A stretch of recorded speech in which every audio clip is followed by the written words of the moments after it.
no estudo das forças, certo? Referente ao terceiro bimestre.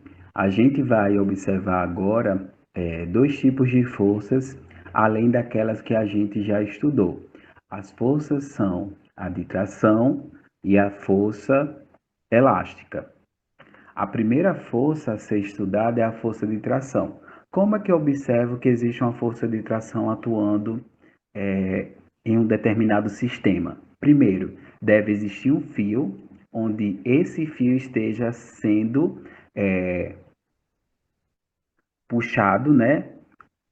Consequentemente, ali nesse movimento de puxar, existe uma força de tração. O que acontece é o seguinte: observe aqui. Vocês têm uma determinada situação onde existe uma pessoa puxando um caixote com um determinado peso. Quando essa pessoa puxa esse caixote através do auxílio de um fio esticado, no momento que ele está puxando, ele está exercendo sobre o fio uma força de tração, que a gente pode chamar de tração 1. Essa força de tração, ela possui um par de reação, porque para toda ação existe uma reação. Então, a atração 1 é a força que a pessoa exerce sobre o fio, e a atração 1 também, no sentido oposto, que é sua reação, é a força que o fio exerce sobre a pessoa. Então, aí a gente tem a observação da aplicação da força de tração, que existe em relação ao fio, ou qualquer objeto que esteja esticado por um corpo extenso. Só que aí eu preciso fazer duas considerações para que meu cálculo se torne mais fácil, certo? De certo modo, colocando aí que essa massa da corda ou do fio seja desprezível e que ele não seja considerado a variação do seu comprimento ou da diminuição dele em relação ao tipo de situação que ocorra, e dessa forma eu considero esse fio inextensível. Então aí eu tenho essas duas considerações sendo aplicadas dentro do sistema. Quando eu faço isso, eu estou idealizando esse fio, eu estou tornando ele um fio ideal. E ideal por quê? Porque eu não tenho que me preocupar com a variação do seu comprimento nem com a sua massa, somente me preocupar em calcular o módulo ou a intensidade da sua força de tração. E partindo daí, dentro dessa consideração, a gente vai entender dentro de um sistema dinâmico como funciona essas forças, como elas estão interagindo. Observe aí que a gente tem a máquina de Ottewude, que foi o George Ottewude que conseguiu verificar em um sistema de movimento aplicado a polias como existia a interação de forças em relação aos objetos que estavam sendo aí pendurados por um determinado fio. Observe que vocês têm aí o sistema de polias, como eu falei, e existem dois objetos de massas diferentes sendo pendurados por um fio. Primeira coisa, para que eu me facilite, né, para que facilite para mim o cálculo referente às forças de tração, eu vou desconsiderar a massa e o atrito do sistema de polias em relação ao movimento aí que vai ocorrer e vou tornar o fio ideal, repetindo que a sua massa é desprezível e não existe a variação do seu comprimento, inextensível. Fazendo isso, eu só vou me preocupar com as forças que estão atuando nesse sistema. A primeira força que atua é a força de tração, que ela vai ser direcionada, ou seja, ela vai ter o mesmo sentido e direção em relação ao movimento. Como o objeto de massa 1 possui menor peso do que o objeto de massa 2, a força de tração ela está indo no sentido para cima, que é o de puxar aqui esse objeto de massa 1. O de massa 2, a força de tração ela está indo no sentido do movimento do objeto. Então, aqui para baixo, eu tenho duas forças aqui de tração. É interessante a gente sempre definir forças de tração como vetores, porque elas possuem módulo, direção e sentido. Quando eu falo módulo, eu estou me referindo à intensidade, que é o valor que ela possui. Lembrando, toda força, sua unidade de medida é Newton. Então aí eu tenho a primeira força atuando.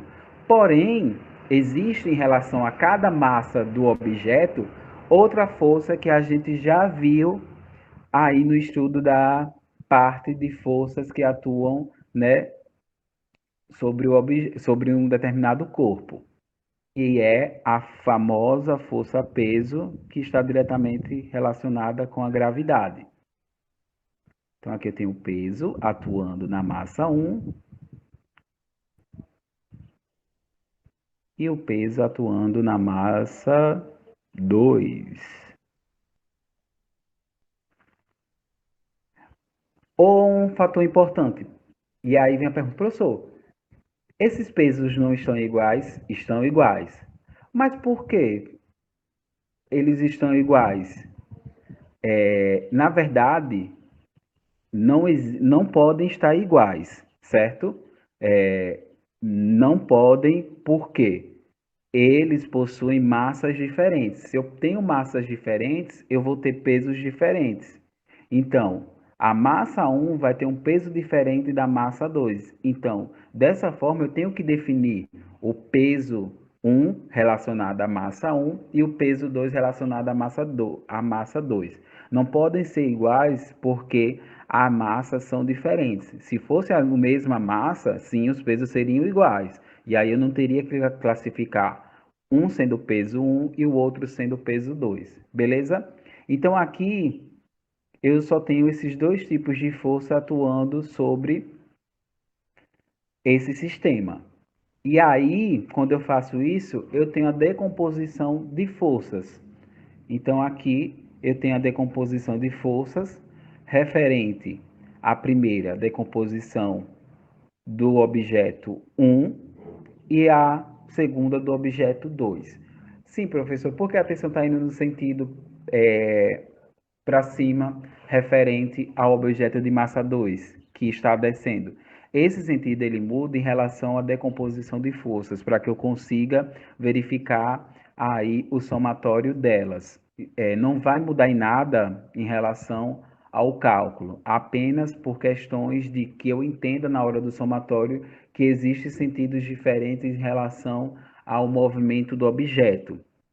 E aí vem a minha volta no estudo das forças referente às leis de Newton. Eu tenho a primeira lei de Newton que diz o seguinte: o somatório dessas forças que atuam sobre o corpo, ela só será igual a zero quando ele está em equilíbrio ou em movimento constante. A segunda lei já diz o seguinte: se um corpo está em movimento e esse movimento ele varia em relação ao tempo, ele possui aceleração. Logo, o somatório dessas forças será igual ao produto da massa vezes a sua aceleração. Então, nos dois casos aí do sistema que a gente viu, existe a aceleração atuando sobre o corpo. No momento que o objeto é puxado para cima, na massa 1, ele possui aceleração nesse sentido. Aceleração no sentido da força de tração. Logo, fazendo o plano cartesiano, desculpa, sentido para cima positivo, quem está para baixo negativo. No segundo caso, eu já vou ter o seguinte: a aceleração está indo no sentido para baixo, porque o movimento ele está sendo de descida. E aí eu vou ter que o sentido positivo no meu plano cartesiano será no sentido da aceleração. Se ela está para baixo, eu tenho aceleração positiva e quem estiver no sentido para cima será negativo. Então, o sentido positivo em relação ao movimento está direcionada à minha aceleração.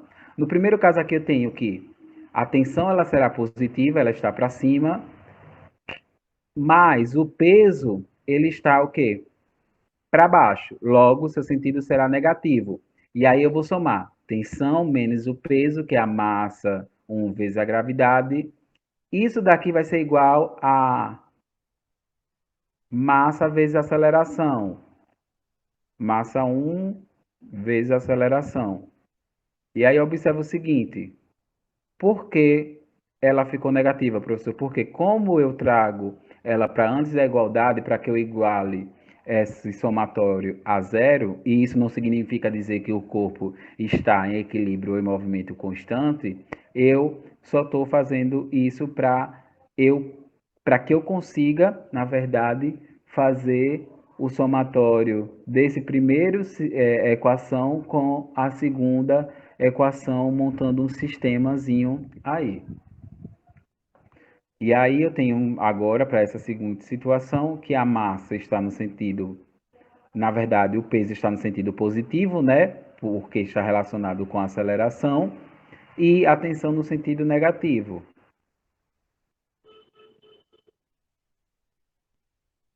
E aí eu vou ter o seguinte, mais uma vez, vai ser isso igual a massa 2 vezes a aceleração, só que eu trago ela para antes da igualdade, tenho menos a massa 2 vezes a aceleração. E o que é que eu vou fazer agora? Eu vou somar. Eu vou montar o sistemazinho. Eu sei que quando eu somo mais tensão menos tensão, elas irão sumir. E aí só vai sobrar quem? No caso, eu vou ter a massa 1. Eu vou deixar após a igualdade porque vai facilitar na hora que eu realizar a soma. E aí vocês terem o cálculo para que eu verifique a intensidade da aceleração em relação ao sistema de polias.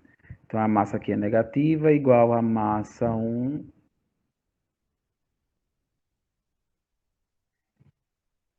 vezes a aceleração. Embaixo tem o quem do sistema? Massa 2 vezes a gravidade. Pessoal, desculpa aí a letra porque coordenação motora está faltando aqui. Igual a massa 2 vezes a aceleração. A tensão sumiu porque elas se anulam em relação às direções que elas possuem diferentes, certo? E aí eu vou somar. Quando eu somo aqui, eu vou ter menos m1 vezes a gravidade mais m2 e o 2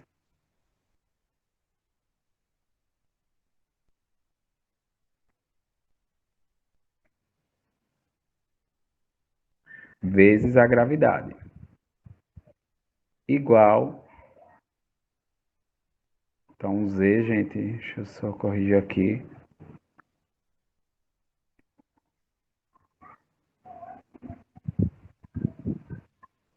Ao somatório de M1 vezes a aceleração mais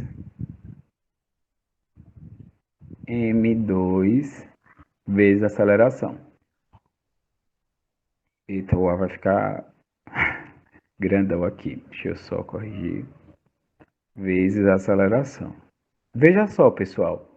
Eu tenho na primeira, antes da igualdade, a soma da massa 1 negativa vezes a gravidade, mais a massa 2 vezes a gravidade.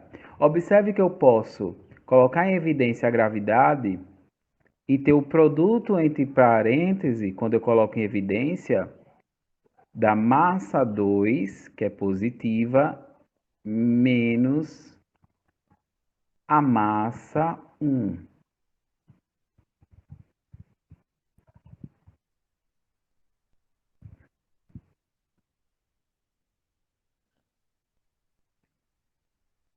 menos a massa 1, colocando em evidência a gravidade. Logo após, eu vou ter o seguinte: quando eu coloco a aceleração em evidência, eu vou ter que a minha aceleração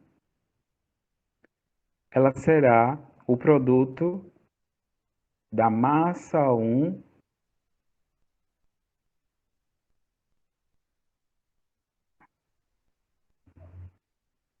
mais a massa 2.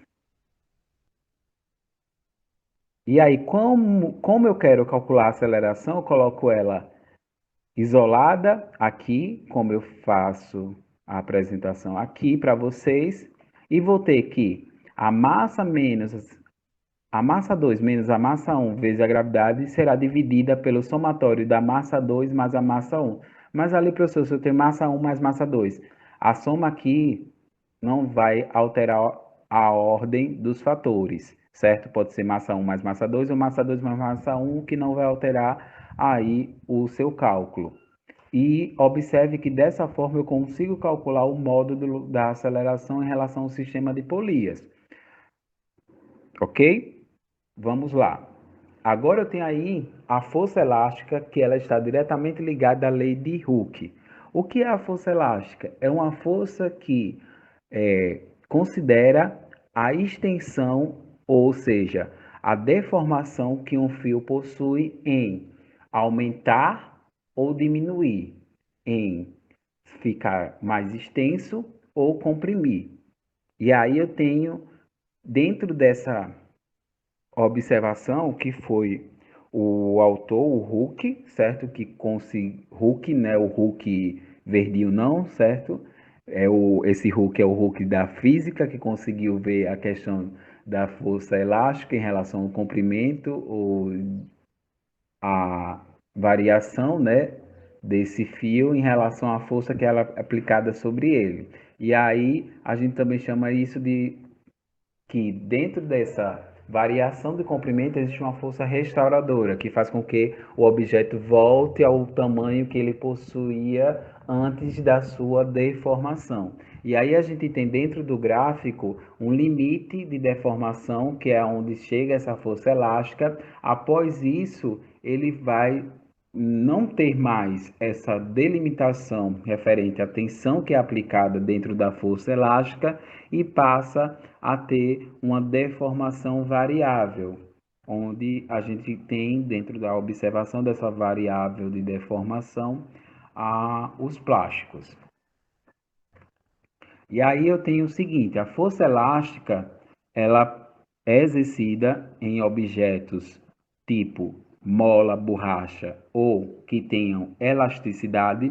Aí vem a pergunta: professor, a corda teria força elástica atuando sobre ela? Sim, tem. Só que aí, para que a gente não considere esse fator da força elástica dentro da extensão da corda, a gente torna ela idealizada, que foi como a gente colocou lá dentro do cálculo. Porque se eu considerar a elasticidade da corda, mesmo que ela seja a mínima possível, eu teria que colocar dentro do meu cálculo a força elástica que está sendo exercida no objeto. Então a gente só vai considerar dentro do estudo em relação à força elástica as que atuam em objetos que possuem elasticidade, que é a mola, borracha e elástico. E aí a gente tem o seguinte: para que eu consiga verificar a força elástica aplicada, eu vou ver a questão do objeto se comprimir ou se ele se estica. Aqui eu tenho o objeto no seu comprimento natural, uma mola. Quando eu aplico uma força aqui sobre ele, ou seja, coloco um peso, né, com massa aqui, eu tenho uma primeira deformação. E essa primeira deformação eu chamo ela de X. Quando eu aumento esse peso colocando dois bloquinhos, dois cilindrozinhos, eu tenho uma nova variação dessa deformação, onde eu vou ter o dobro de x. Quando eu coloco um terceiro peso, aí mais uma vez eu vou ter uma outra deformação 3 vezes o comprimento que possuía a deformação inicial. Então, observe aí que existe uma relação entre a variação do comprimento desse corpo que sofreu a força elástica, direcionado com a intensidade da força que é aplicada. Nesse caso aí, a gente tem a força peso sendo o causador da deformação do objeto da mola, certo? E aí, como é que eu calculo, professor, essa força elástica? Então, lá, é, dentro do estudo, o Robert Hooke, ele conseguiu definir que, para que eu calcule essa força elástica, ela será o produto da constante elástica que o objeto possui. Então, cada objeto tem a constante elástica atrelada a ele, e a gente vai ver o valor dessa constante elástica, e a variação do seu comprimento. Quanto que ele sofreu de variação? Se foi 1 metro, 2 metros, 3 metros e assim sucessivamente. E aí o que é que a gente tem referente à constante elástica? Ela é determinada pela natureza do material. O que é isso?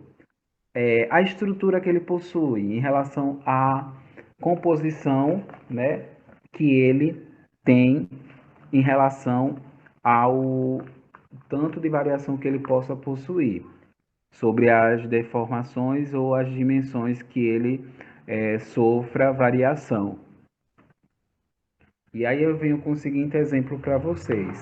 A gente vai calcular aí agora o seguinte, a força elástica. Observe que uma mola apresenta uma das extremidades fixadas a um suporte, ou seja, ela está fixada a um suporte. E aí, ao aplicar uma força na outra extremidade, ela sofre uma deformação de 5 metros. Determina a intensidade da força aplicada, sabendo que a constante elástica da mola é de 110 newtons por metro. Observe que ele deu a constante elástica da mola referente à estrutura ou material, composição que ela possui, a sua natureza.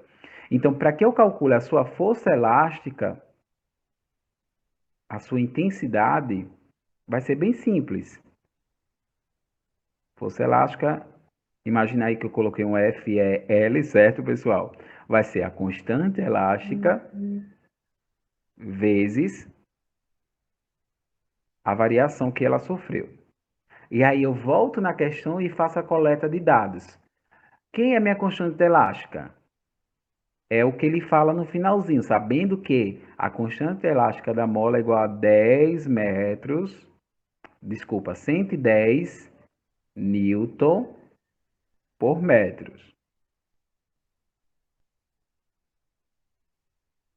E quanto foi a variação, a deformação? Ou seja, a deformação que ela sofreu de comprimir ou de se estender foi de 5 metros. Ele não define se ela comprimiu ou se estendeu, mas isso não vai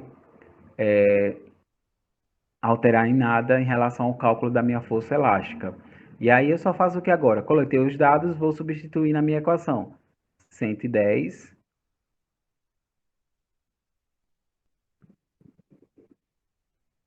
vezes 5. Então aí eu vou ter que minha força elástica, como eu tenho Newton referente à constante elástica, Newton por metro, eu vou verificar que essa força, como qualquer outra força, será a sua intensidade igual a Newton, porque metro em cima com metro embaixo, eu cancelo, sobrando que essa intensidade será igual a 550 Newton da força elástica que é aplicada por esse objeto. Então a gente se encerra por aqui. Qualquer dúvida, procurem, no caso, o professor Fabrício, em relação às turmas de primeiro ano dele, e em relação às minhas turmas de primeiro ano, podem me procurar. Desejo a todos um bom estudo e mãos à obra, pessoal. Tchau, tchau.